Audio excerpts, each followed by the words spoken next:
Assalamualaikum warahmatullahi wabarakatuh. Selamat datang pada video kami kali ini. Nah, pada video keempat ini kami akan menganalisis pernyataan Menteri Keuangan Purbaya pada Rapimnas Kadin Indonesia tahun 2025. Nah, pada bagian awal video ini saya akan membahas latar belakang serta kondisi perekonomian Indonesia pada awal masa jabatan Menteri Keuangan Bapak Purbaya, sebagaimana disampaikan dalam forum Rapimnas Kadin Indonesia.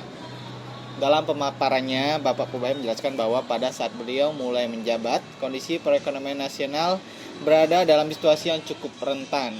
Risiko pelambatan ekonomi bahkan ancaman resesi menjadi isu yang nyata. Hal ini terutama disebabkan oleh kebijakan moneter yang sangat ketat pada periode pertengahan tahun 2023 hingga awal tahun 2024. Salah satu indikator penting yang menunjukkan kondisi tersebut adalah pertumbuhan jumlah uang beredar atau uang dasar yang hampir mencapai nol. Kondisi pertumbuhan uang beredar yang stagnan ini berdampak langsung pada terbatasnya likuiditas di dalam sistem perekonomian. Perbankan menjadi sangat berhati-hati dalam menyalurkan kredit, sementara dunia usaha kesulitan memperoleh pembiayaan untuk ekspansi dan operasional. Akibatnya, aktivitas produksi melambat, daya beli masyarakat menurun, serta penciptaan lapangan kerja tidak berjalan secara optimal. Bapak Purbaya menekankan bahwa dalam situasi seperti ini, perekonomian tidak dapat hanya bergantung pada stabilitas suku bunga. Menurut beliau, indikator yang jauh lebih krusial adalah ketersediaan dan pertumbuhan jumlah uang beredar.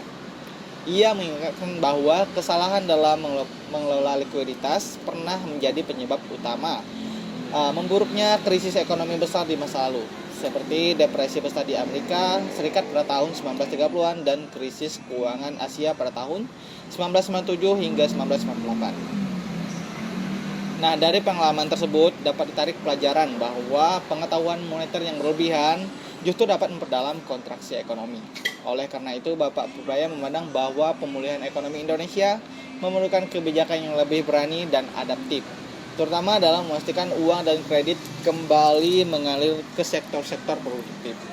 Dengan demikian, permasalahan utama pada awal masa jabatannya bukan semata-mata disebabkan oleh tekanan global, tetapi juga oleh lemahnya sirkulasi uang dan pembiayaan di dalam negeri. Kondisi inilah yang kemudian mendorong pentingnya koordinasi kebijakan fiskal dan moneter secara lebih erat untuk menghindari perlambatan ekonomi yang berkepanjangan. Oke, selanjutnya akan dilanjutkan oleh Muhammad Saru Ramadan yang membahas mengenai kebijakan fiskal dan moneter serta peran swasta serta iklim investasi. Baik, selanjutnya saya akan melanjutkan materi tentang kebijakan fiskal dan moneter, peran sektor swasta, serta iklim investasi. Nah, pada bagian ini saya akan membahas kebijakan fiskal dan moneter yang diambil pemerintah, serta peran penting sektor swasta dan investasi dalam mendorong pertumbuhan ekonomi nasional. Salah satu kebijakan strategi yang disampaikan oleh Menteri Keuangan adalah langkah Bank Indonesia yang menyalurkan likuiditas sebesar 300 triliun pada bank-bank milik negara yang tergabung dalam Himbara. Nah, kebijakan ini merupakan terobosan besar karena mampu meningkatkan likuiditas perekonomian tanpa harus menggunakan anggaran pemerintah secara langsung. Suntikan likuiditas tersebut terbukti memberikan dampak yang positif, di antaranya turunnya suku bunga simpanan dan pinjaman, meningkatnya penyaluran kredit, serta memulai pemulihannya aktivitas ekonomi sektor swasta. Selain itu, terdapat tambahan likuiditas sebesar 76 triliun yang semakin memperkuat perputaran uang dalam perekonomian nasional. Nah, dalam penjelasannya, Bapak Purbaya kembali menegaskan bahwa pertumbuhan jumlah uang beredar memiliki peran yang jauh lebih signifikan dibandingkan sekedar pengaturan suku bunga. Ketika uang dan kredit tersedia, sektor swasta akan kembali bergerak, investasi akan meningkat, dan lapangan kerja dapat tercipta. Menteri Keuangan juga membandingkan kinerja ekonomi pada dua periode pemerintah. yaitu pada era Presiden Susilo Bambang Yudhoyono, pertumbuhan ekonomi Indonesia rata-rata mencapai sekitar 6%. Pertumbuhan tersebut terutama didorong oleh sektor swasta yang aktif dengan pertumbuhan kredit yang mencapai sekitar 22% per tahun. Nah, sebaliknya pada era Presiden Bapak Joko Widodo, meskipun pemerintah dapat membangun infrastruktur secara besar-besaran, sektor swasta justru mengalami perlambatan. Pertumbuhan kredit menurun hingga berada di kisaran 7% atau bahkan stagnan, sehingga pertumbuhan ekonomi nasional cenderung bertahan di angka sekitar 5%. Oleh karena itu, Bapak Purbaya perlu menekankan keseimbangan antara belanja pemerintah dan penguatan sektor swasta. Infrastruktur tetap menjadi fondasi yang penting, namun tanpa partisipasi aktif sektor swasta, pertumbuhan ekonomi tidak akan berkelanjutan. Target yang ingin dicapai ke depannya yaitu adalah pertumbuhan ekonomi sebesar 6 hingga 6,5%, bahkan hingga 8% dalam jangka menengah. Nah, terkait iklim investasi, Indonesia dinilai masih tertinggal dibandingkan dengan negara-negara tetangga, yaitu seperti Vietnam, Thailand, Myanmar, dan Singapura.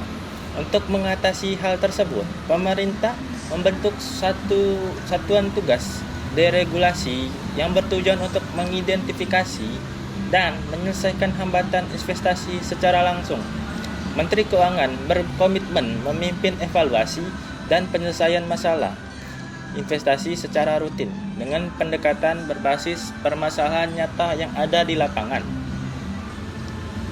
Nah, selanjutnya akan dijelaskan oleh teman saya yaitu Bobby Kurniawan tentang perlindungan pasar domestik, isu daerah, dan sektoralnya. Baik, Assalamualaikum warahmatullahi wabarakatuh. Saya akan melanjutkan materi praktis Sarul.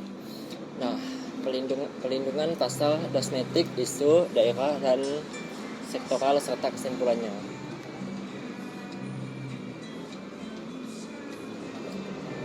Menteri Keuangan menegaskan bahwa sekitar 90% aktivitas ekonomi Indonesia bersumber dari permintaan domestik. Oleh karena itu, pasar dalam negeri harus dilindungi dari praktik-praktik persaingan yang tidak sehat, seperti impor ilegal, pakaian bebas, baja, dan berbagai produk lainnya. Praktik impor ilegal tersebut tidak hanya merugikan industri dalam negeri, tetapi juga menghilangkan potensi penerimaan pajak negara dan mengancam keberlangsungan lapangan kerja. Dalam forum tersebut, perwakilan industri baja dan konstruksi menyampaikan keluhan terkait membanjirnya produksi baja impor yang dijual dengan harga tidak wajar. Kondisi ini dinilai sangat merugikan produsen dalam negeri. Menanggapi hal tersebut, Menteri Keuangan berjanji akan berkoordinasi dengan Direktorat Jenderal Bea dan Cukai untuk memperketat pengawasan impor serta memastikan penegakan hukum berjalan secara tegas dan adil. Isu lain yang turut dibahas oleh keterbatasan dana transfer ke daerah seperti yang disampaikan oleh perwakilan dari Maluku. Meskipun daerah-daerah tersebut memberikan kontribusi besar terhadap perekonomian nasional, mereka masih menghadapi kendala dalam pendanaan pembangunan. Menteri Keuangan menjelaskan bahwa alokasi anggaran sebenarnya telah ditingkatkan, namun transparansi dan aktivitas penggunaan dana daerah menjadi faktor utama dalam penentuan peningkatan transfer ke depan. Selain itu, muncul pula kritik terhadapnya kinerja otoritas jasa keuangan dalam melindungi hak konsumen, khususnya terkait kasus dana masyarakat yang diblokir. Menteri Keuangan berkomitmen untuk mendorong OJK agar lebih responsif, produktif, dan berpihak pada perlindungan konsumen. Terkait kebijakan pembatasan ekspor rotan mentah yang berdampak pada perekonomian Kalimantan Selatan, Menteri Keuangan menyatakan akan meninjau kembali kebijakan tersebut bersama kementerian terkait. Tujuannya adalah menemukan solusi dapat melindungi industri dalam negeri sekaligus tidak merugikan masyarakat dalam penghasilannya. Sebagai kesimpulan, pernyataan Menteri Keuangan Purbaya menunjukkan pendekatan kebijakan yang pragmatis, realistis, dan berlandaskan pada pelajaran dari krisis ekonomi masa lalu. Pertumbuhan ekonomi yang berkelanjutan hanya dapat dicapai melalui koordinasi kebijakan fiskal dalam moneter, penguatan sektor swasta, perbaikan iklim investasi, serta pelindungan pasar domestik. Dengan kebijakannya yang tepat sasaran dan responsif, Indonesia diharapkan mampu mencapai pertumbuhan ekonomi yang lebih tinggi, inklusif, dan berkeadilan.